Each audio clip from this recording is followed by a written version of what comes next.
I'm not a politician. I'm not a political commentator. I'm not left. I'm not right. I'm apolitical. I don't care about politics. I just thought this would be an interesting topic. Let's get into the video. When we say politics, most people hold that synonymous with parties, with factions, with governments, conservative, Republicans, liberals, progressives. People don't really tend to hold politics in a regard that I'm going to mention in this video. Nevertheless, at its core, politics is about control, it's about power, it's about belief systems, it's about who gets to make the rules.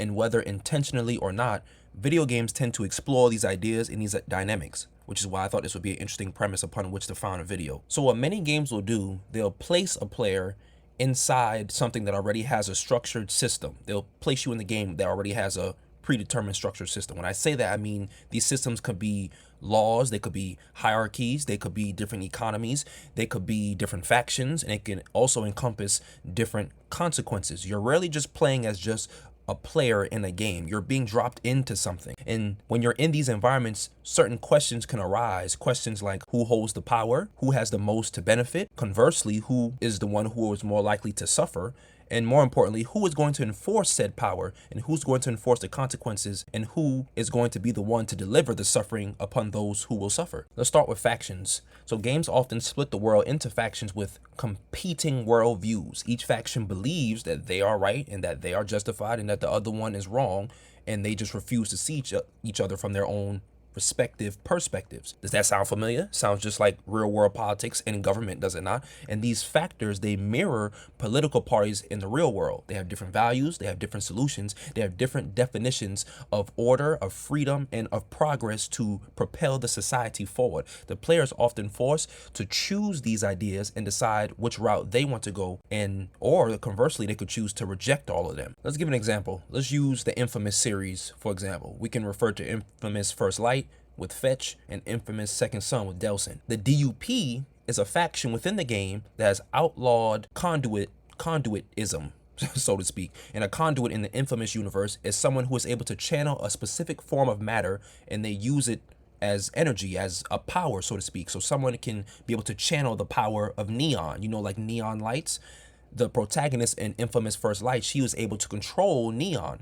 The protagonist in Infamous Second Son, he is able to control a variety of different things, but it initially starts out with smoke. So in that game, the DUP does not believe that these individuals should exist, and their use of their power should be outlawed. That's one faction, that's one political ideology. Conversely, the conduits themselves, they don't really see that there's an issue with their abilities. They're just someone trying to navigate the world they're in, and they're trying to make it. That is a opposing political ideology and opposing party. And these two things, these two groups of people, they clash in the game and throughout the series repeatedly. That's the same thing as in real life. When you have Democrats, you have Republicans. One side believes that this should be done for a particular issue. The other side believes that something different should be done for that same issue. And there's this perpetual clash, and they never come to a compromise or to a constant state of being in an impasse. There's never a solution. And also, strangely enough, many games, they have the tendency to put the player in positions where they need to make specific choices that are representative of those that you see in government. So for example, there is the premise of authority versus autonomy. Are you going to do what you want to do and abide by your own autonomy? Or are you going to succumb to authority and do what other people are telling you to do and be at the mercy of their standards? Are you going to be secure, or are you going to be free? Security versus freedom. Are you going to, again, as a reference to that authority, are you going to listen to them and be given the illusion of security, or are you going to be free and do whatever you want to do? Are you going to be stable, where you just go about the status quo and you have nothing wrong with that? Or are you going to revolt and incite a revolution? Are you going to go against the status quo? Are you going to go against these governments, against these political factions in the game? And are you going to chart your own course? A video game presents you with these dynamics and these things that's unbeknownst to you because you're just playing a game and you're just enjoying it, without even seeing the deeper underlying tone and premise that this could also be in relation to real life things and events and parties and governments. Now, truth be told, those array of choices that I just outlined, they rarely have good outcomes, but what the game does do well is that it quietly asks you and it quietly tests you by asking things covertly. What kind of leader are you? Are you willing to sacrifice? What are you willing to sacrifice? Who do you protect? Who do you want to protect? Who do you ignore? Who would you give up? The game can ask you these things indirectly and you're not even aware of it. Or maybe you are aware of it and it's just not that deep to you, which is cool. Not everybody wants to analyze things like me. Games use division and polarization very effectively. They frequently set up their environments and their narratives in a way where the societies, they're deeply divided from the onset of the video game. You'll see divisions in class, whether it's economic class, rich and poor, whether it's political factions or just factions in general. You'll see ideological extremism, people who believe things should be a certain way and it's just that way, it's the end all be all and there's no other alternative. You could see the us versus them mentality, where it's just us against the world, them against us, and there's no room for common ground. The conflict that we see in these games, they often escalate because there's a lack of dialogue. It fails. The dialogue fails. There's no compromise that they meet, and the power becomes the only language left. Who has the power? Who has the monopoly of violence and the monopoly of force? And that person is typically the one who can dictate what is going to happen next and how the succeeding events shape the rest of the story as you progress through the game. This mirrors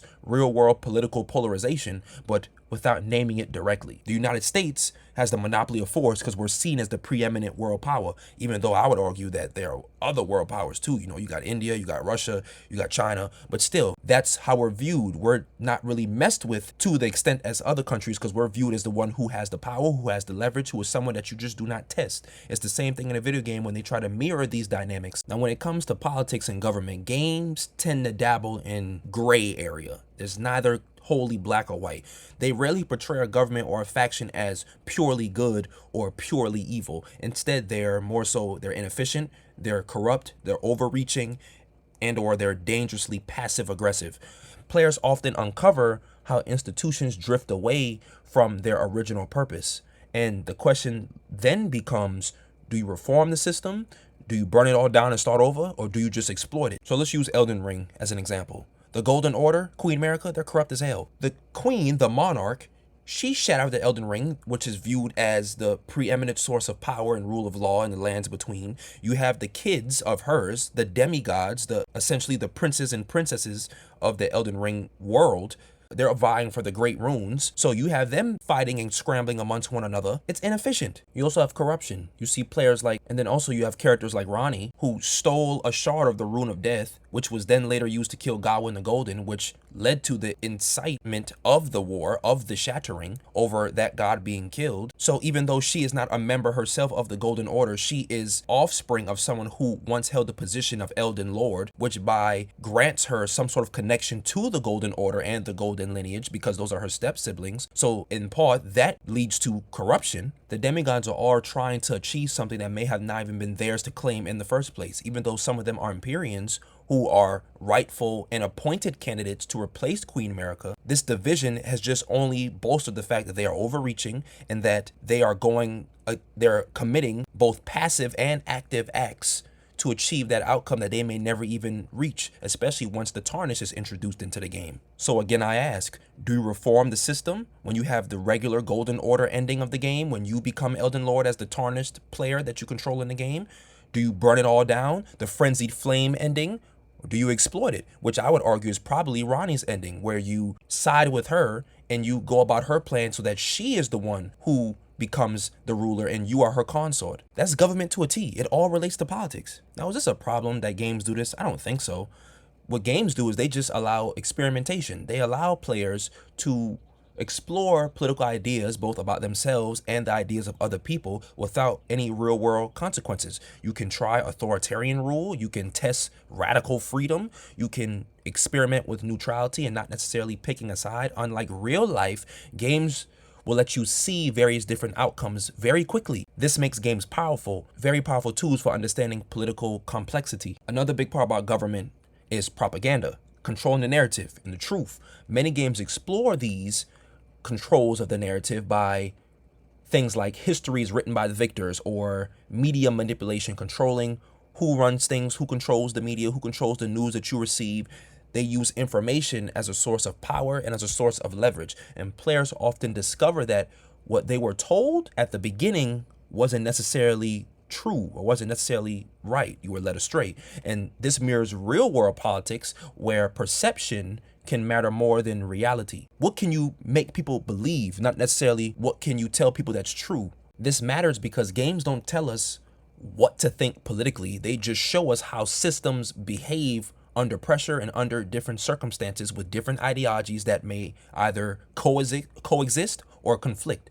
And they also teach us empathy for opposing perspective. Just because you disagree, that doesn't mean you need to kill that person. That doesn't mean you need to hurt that person. That doesn't mean that there needs to be any serious discourse. They also teach us skepticism, especially towards absolute authority, someone who has complete power. Well, why should we subscribe to your beliefs? Are you the preeminent force of what things should be and how life should look like? Do you paint that picture? Is that solely up to you? It teaches us to be skeptical of those things. It also teaches us that awareness is something that you need to have regarding consequences. Things may go left, things may not go according to plan, so you need to be prepared for that. You need to be someone who is not blind to the fact that that is a possibility of things not going your way. Video games are not political because they push an agenda. They're political because they are human systems. Humans push agendas, and anytime humans organize power, conflict, belief, and or identity, politics are already there, whether we acknowledge it or not.